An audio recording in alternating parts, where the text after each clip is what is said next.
마음 편한 개미님들 안녕하세요. 광화문 금융러입니다. 오늘 영상에서는 여러 2차전지 관련 ETF 중에서 타이거 글로벌 리튬앤 2차전지 ETF를 제가 가장 선호하는 이유에 대해서 알아볼 거고요. 그리고 투자하시기 전에 세 가지 관점에서 어떤 점을 유의해서 투자하셔야 되는지 확인하는 시간을 갖도록 하겠습니다. 영상 보시기 전에 좋아요와 구독하기 그리고 알람 설정 부탁드리고요. 자, 그럼 시작하겠습니다.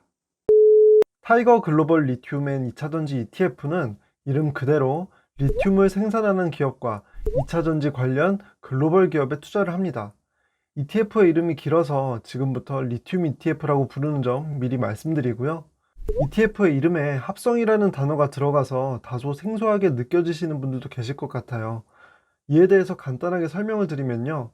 ETF가 기초지수를 추종하는 방법은 크게 두 가지가 있습니다. 주식, 그러니까 실물을 직접 매수해서 편입하는 방법과 자산운용사와 증권사가 스왑이라는 파생상품 계약을 체결해서 지수의 수익률을 따라가는 방식이 있어요.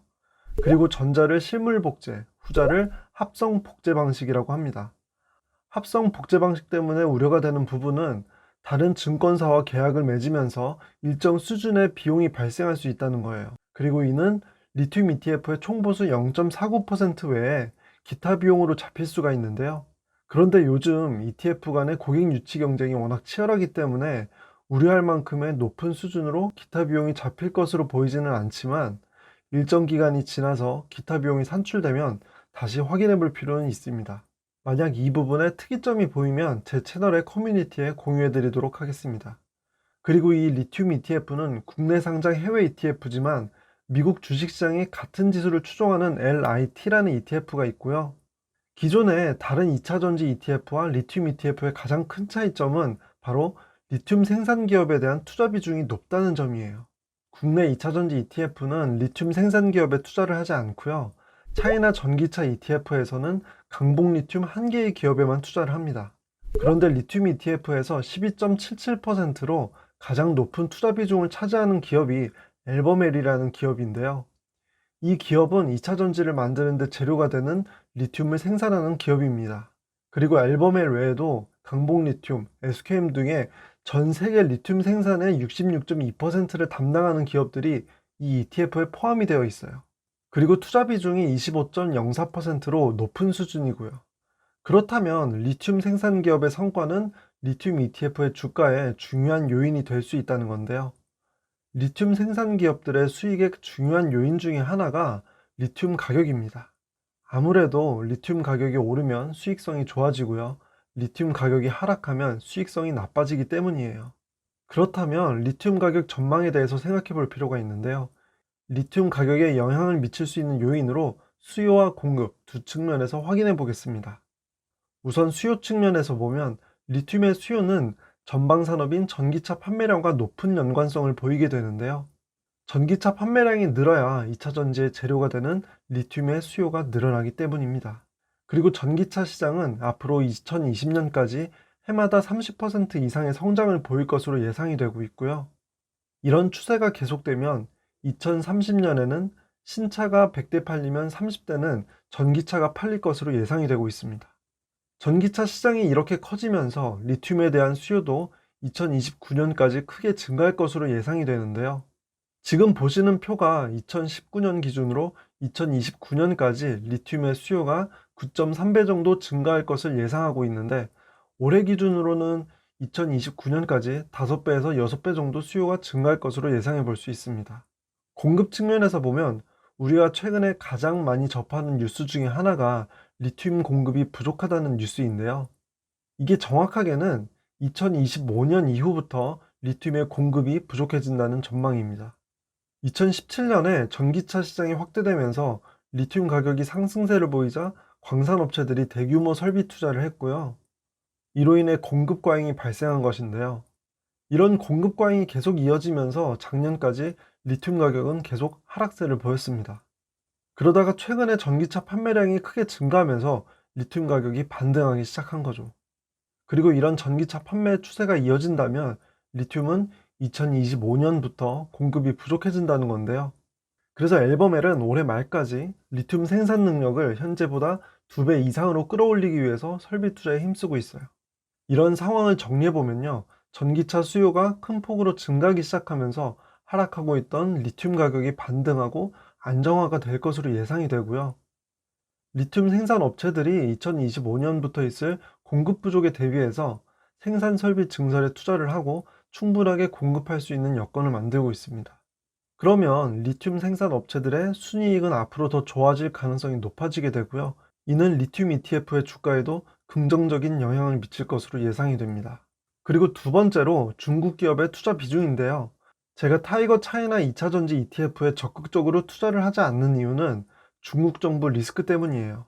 기업의 영업 측면에서만 고려를 하는 것이 아니라 정부 정책 리스크는 어디로 튈지 모르기 때문에 이런 점까지 고려하는 투자를 하기에는 좀 꺼려지는 부분이 있었습니다. 하지만 현재 전기차 시장에서 가장 큰 시장이 중국이기 때문에 전기차 관련 산업에 투자를 하면서 중국 기업을 배제하는 것도 합리적인 투자라고 볼 수는 없습니다. 그리고 리튬 ETF의 중국 기업 투자 비중이 48.9%인데요. 물론 이 비중이 부담스럽게 느껴지시는 분들도 계실 것 같아요. 하지만 지금 보시는 것처럼 작년에는 유럽에서의 전기차 판매량이 중국을 앞질렀지만 그 전까지만 해도 전 세계에서 전기차 판매량이 가장 많은 국가가 중국이었어요. 그리고 중국의 CATL과 BYD는 올해 전기차 배터리 시장에서 200%가 넘는 성장세를 보이고 있습니다. 따라서 전기차 관련 산업에 투자를 할 때는 중국 기업에 대한 투자를 배제하기는 어렵고요.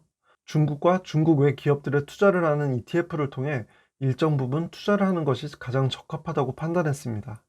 그래서 종합해보면 전기차 시장이 확대되면서 직접적인 수혜가 예상되는 2차전지 관련 기업과 후방 산업인 리튬 생산 기업들에 골고루 투자할 수 있다는 점, 그리고 높은 성장성을 보이는 중국의 2차전지 관련 기업들의 일정 수준으로 투자할 수 있는 ETF라는 점, 이 두 가지 측면에서 딱 한 개의 2차전지 ETF만을 매수한다면 타이거 글로벌 리튬 2차전지 ETF를 매수하는 것이 좋다고 생각했는데요.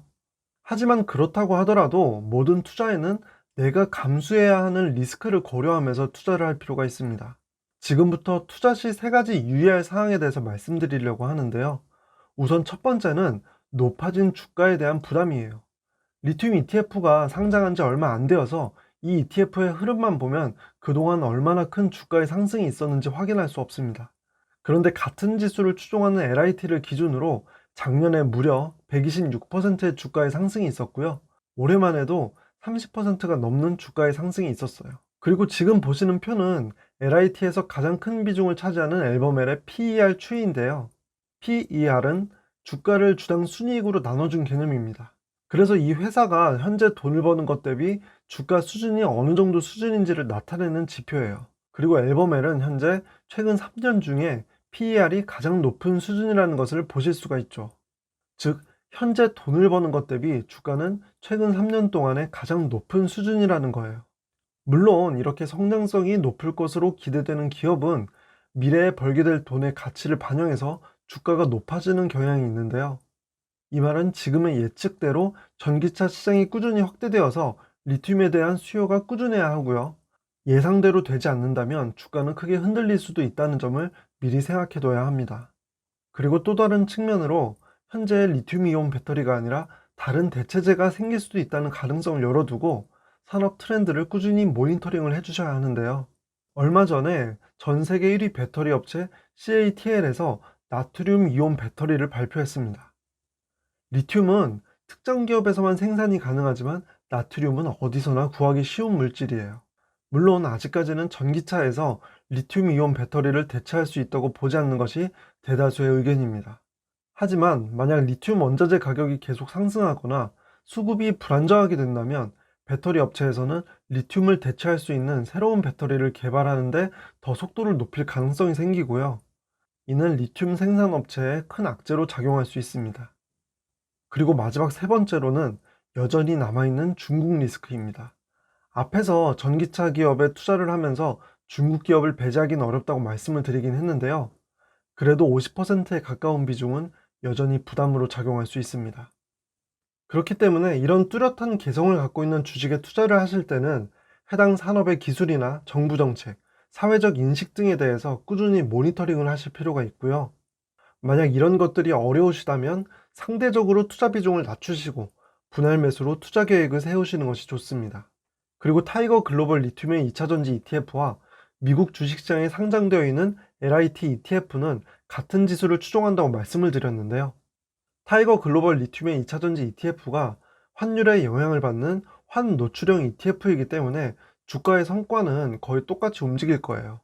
그런데 국내 상장 해외 ETF인 타이거 글로벌 리튬의 2차전지 ETF는 연금저축, IRP, ISA 계좌 등의 절세 계좌에서도 운용할 수 있고요.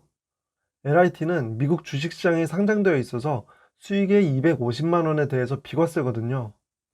만약 이 ETF에 대한 투자를 계획하고 계신다면 세금을 줄이는 것도 더 높은 수익률을 올릴 수 있는 방법이기 때문에 각자의 상황에 맞는 계좌를 선택하실 수 있으면 좋겠습니다. 만약 이런 계좌의 선택이 어려우시다면 지금 화면에 띄워드리는 제 채널의 영상을 참고하시면 도움이 되실 거예요. 저는 제 영상이 맘 편한 개미님들께 행운을 가져다 드릴 수 있길 바랍니다.